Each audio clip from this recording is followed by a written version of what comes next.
Kasus dugaan korupsi di PT Timah Tbk. Atas kasus dugaan suap proyek Bandung Basarnas yang diduga terlibat korupsi barang dan jasa. Dokumen dan uang senilai 33 miliar rupiah dalam kasus dugaan korupsi di PT Timah Tbk. Kan 4 orang tersangka dugaan korupsi pengadaan alat berat.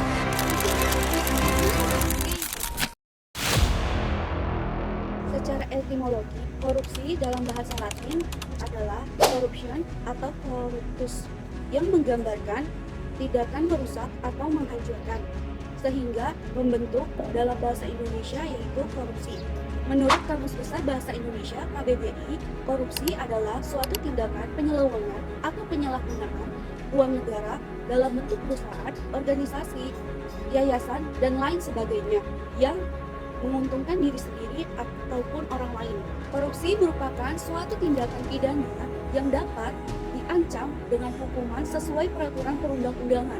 Jika tidak ditangani, korupsi dapat menghambat atau menghancurkan suatu pembangunan negara serta meningkatkan kesenjangan sosial. Ada pula lainnya yaitu dapat menghancurkan perekonomian dan uang negara. Putusan atas membagi tipologi korupsi menjadi 7 jenis.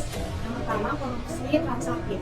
Korupsi transaktif merupakan korupsi yang melibatkan kesepakatan timbal balik antara pihak penerima dan pihak pemberi demi keuntungan kedua belah pihak. Dan aktif, keuntungan ini diusahakan oleh kedua pihak. Biasanya korupsi ini melibatkan dunia usaha dengan pemerintah atau masyarakat dan dunia pemerintah.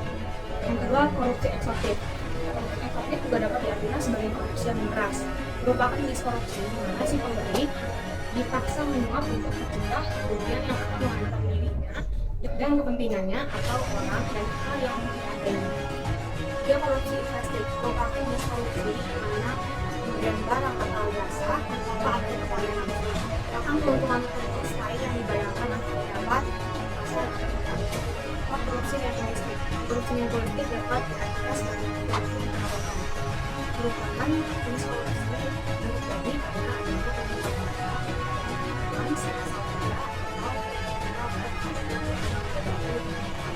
atau pemberian khusus seperti proyek pembangunan dan lain-lain.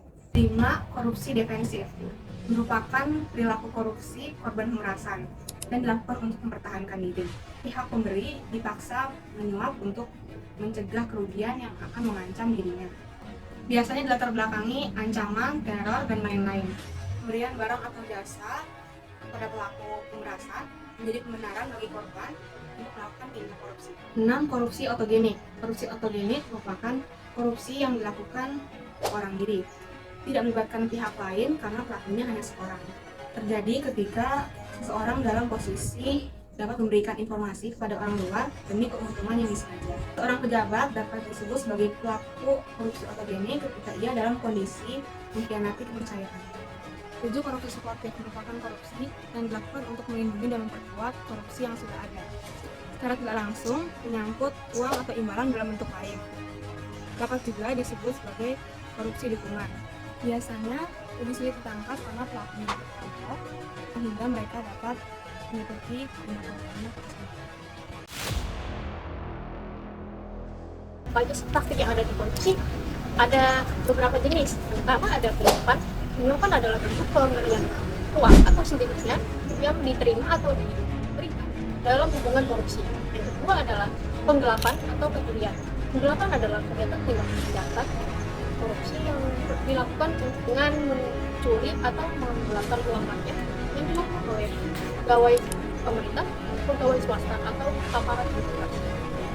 Tiga adalah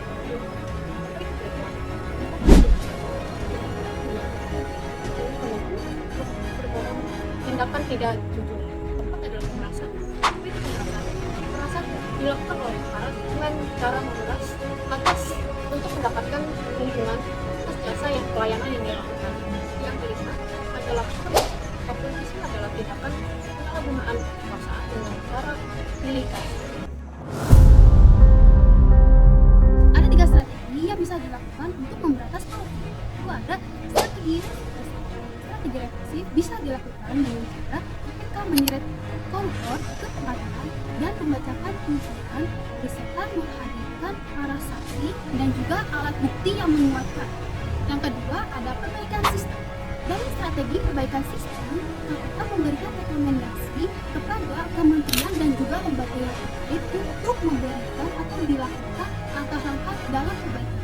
Yang ketiga, ada edukasi dan kampanye. Edukasi yang kedua dilakukan sebagai bagian dari pencegahan dan memiliki peran strategis dalam pemberantasan korupsi. Melalui edukasi dan kampanye, KPK meningkatkan kesadaran masyarakat mengenai dampak korupsi dan juga mengajak masyarakat untuk terlibat dalam gerakan pemberantasan korupsi serta membangun perilaku dan budaya anti korupsi.